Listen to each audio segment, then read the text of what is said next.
But first, an even bigger shakeup to the NBA landscape today. The Pacers right in the thick of it. Sure are. Myles Turner, the longest tenured member on the Pacers roster, is going to the Milwaukee Bucks. That's according to a report from ESPN. Eli Gain has been on this story all day long since it broke. Yes, and this move has been simmering for about 5 hours. I don't think many fans have really come to grips with it. I think everybody figuring out what they're going to do with their jerseys. Pretty much, yeah, that's a good point, first of all. But yeah, it's also going to be, I think, one of those times where it's going to take a little while for this thing to have people have their tempers lowered a little bit. Or maybe you're just, you appreciate what he was able to give to Indiana for the last 10 years and kind of just let him be on his way. He was, of course, beloved by this fan base, the community as a whole.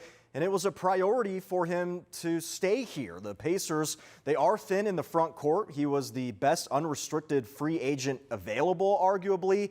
And now he's walking away. Reports are also saying that Turner did want to remain here. There were some conversations back and forth, but the organization is trying to avert the luxury tax literally at all costs. This is just what they do. They haven't been in the luxury tax in over 2 decades, and that aversion really increased now that Tyrese Halliburton will be out next season. Turner's market value was right around $25 million per year. The Pacers were reportedly coming up pretty short of that, and now Turner gets about $26 to $27 million a year to play in Milwaukee, a franchise that has become a villain in the Pacers fans' eyes, at least for a majority of them. That rivalry has really ramped up between these two teams over the last few years. The Pacers have eliminated them from the playoffs in each of the last 2 seasons. So Turner leads Indiana as the all-time blocks leader, was as consistent as you could be at the position. His offensive numbers, guys, not great throughout the course of the playoffs this year,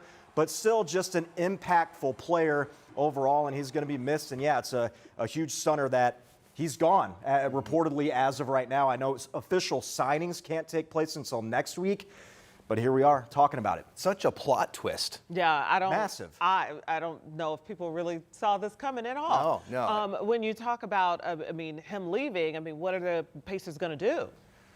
That's the biggest question, right? Because you look at the needs that they need to fill. It's obviously the front court and now the center position. And now they're behind because yesterday during day one, a lot of centers and big men came off of the free agency board.